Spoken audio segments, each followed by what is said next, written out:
Bagi Anda yang baru saja bergabung, berikut berita utama hari ini. Pemotor di Bangkalan tewas usai menabrak pemotor lain.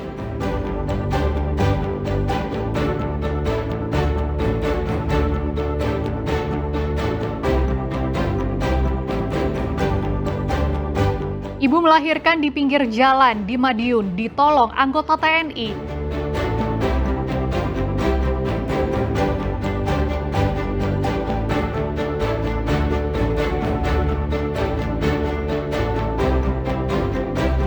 Warga Probolinggo menemukan bayi perempuan terbungkus kain tipis menangis di pos kamling desa.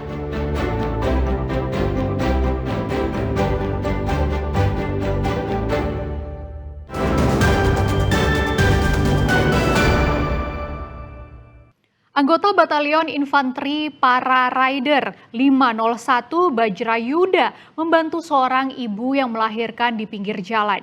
Berkat pertolongan anggota TNI itu, ibu dan bayi selamat dan kini dirawat di RSUD Dr. Sudono Madiun.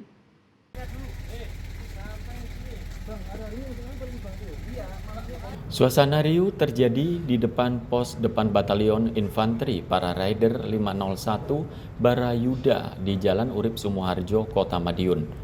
Seorang pengendara motor, Henok Kenan Mofu, yang tengah membonceng sang istri, Yohana Angel, warga Kecamatan Manguharjo, tiba-tiba berhenti dan meminta pertolongan kepada anggota TNI yang sedang berjaga lantaran istrinya mengalami kontraksi hebat.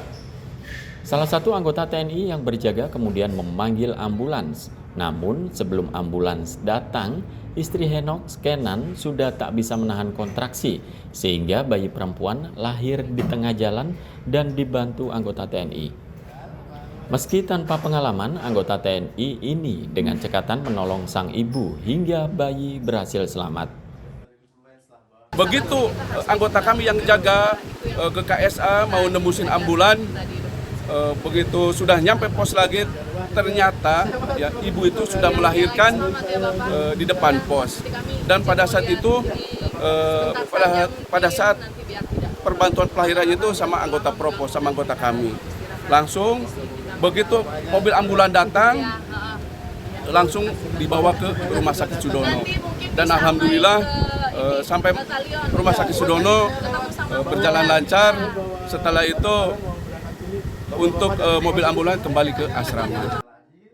Ayah sang bayi, Henok Kenan Mofu, sangat bersyukur karena berkat pertolongan yang dilakukan anggota TNI dari Yonif 501, istri dan anaknya yang lahir selamat. Warga Jalan Hidup mengucapkan banyak terima kasih kepada Bapak 501, terutama yang tadi di pos, semua yang jaga bantuannya sehingga anak saya bisa lahir di depan pos.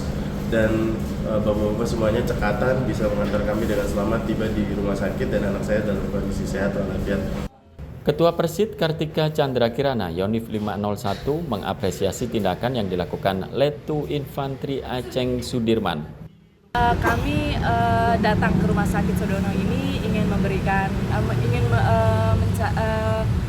menanyakan kabar, mencari tahu kabar dari ibu tersebut, bagaimana keadaannya sekarang, karena beliau kan melahirkannya tidak di tempat yang semestinya ya Pak ya, melahirkannya itu di depan batalion di jalan raya. Jadi kami ingin tahu kabar beliau bagaimana sekarang dan termasuk bayinya kabarnya bagaimana sekarang. Jadi kami malam ini memang sepakat untuk datang ke Rumah Sakit Sudono untuk mengetahui kabar beliau.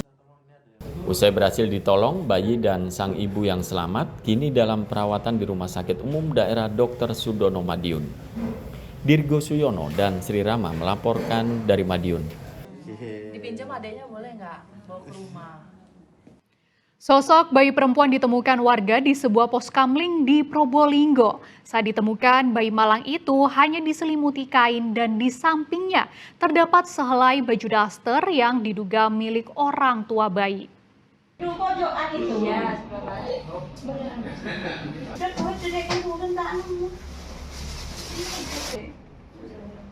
Usai ditemukan di sebuah pos kamling di Desa Posangit, Leres, Kecamatan Sumberasi, Probolinggo, warga membawa bayi perempuan itu ke puskesmas setempat.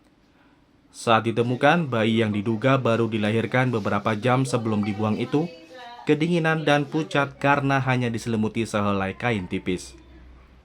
Dari pemeriksaan sementara, kondisi bayi dalam keadaan sehat dengan seluruh organ tubuh luarnya sempurna. Berat badan 2,8 dan panjang 47 cm. Untuk sementara, bayi akan dirawat di puskesmas hingga ada keputusan pihak berwenang, terutama dinas sosial setempat.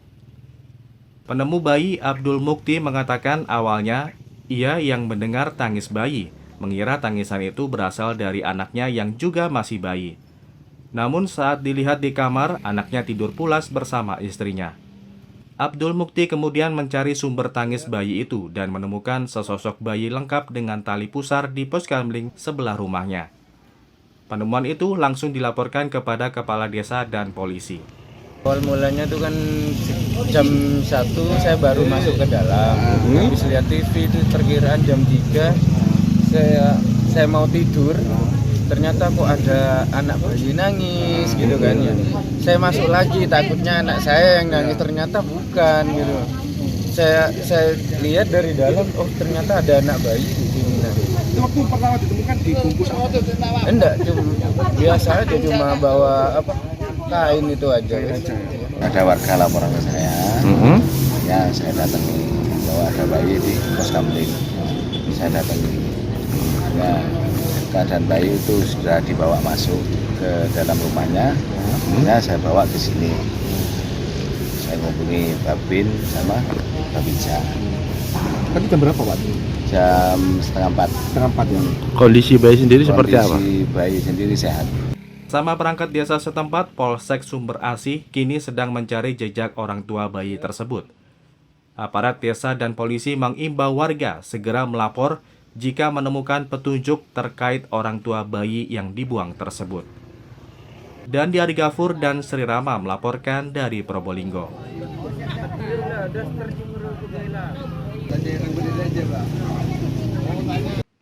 Sejumlah warga kurang mampu di Lamongan terpaksa mengais padi sisa panen petani di sawah akibat tingginya harga beras di pasaran. Mereka berpindah dari satu sawah ke sawah lain demi mengumpulkan bulir-bulir padi untuk memenuhi kebutuhan hidup sehari-hari.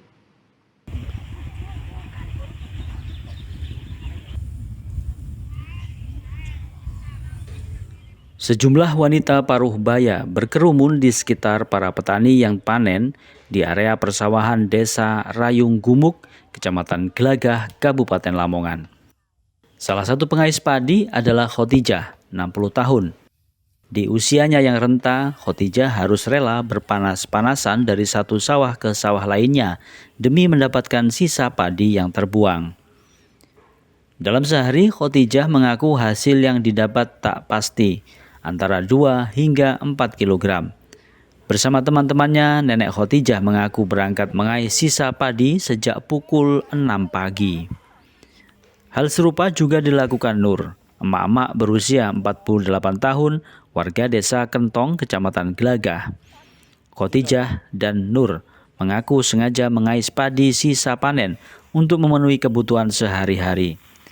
Hasil yang didapat biasanya digiling jadi beras untuk dimasak sendiri. Cari nafkah, Nak. Apa itu Bu? Mencari nafkah apa Bu? Gabah. Oh, nggak dimari sama yang punya Bu ya? Gak. Sehari dapat berapa Bu? 2 kilo, 4 kilo. Oleh piro. Berangkat jam berapa Bu? Budale. Nggih. Budale jam 6. Pulangnya? Pulangnya 12, Nak. Ini rombongan atau sendiri Bu? Rombongan, Nak. Oh, nanti dikumpulkan jadi satu terus bagi. Iya. Lagi cari gabah. Berangkatnya jam berapa Pak? Jam 5. Jam 5 pulangnya? Jam 3, jam 12 sudah pulang, tapi nanti kembali lagi habis sholat. Sehari dapat berapa? Ya dapat 1 timba. 1 timba itu sudah diiles. Kan cari ulenan. Berapa kilo biasanya itu Pak? Ya nggak tahu Pak, nggak di kilo, kan nggak dijual. Sementara itu, Sikan, pemilik sawah mengaku sedikit terganggu dengan aktivitas para pengais padi saat panen berlangsung. Meski demikian, ia tak mempermasalahkan hal tersebut.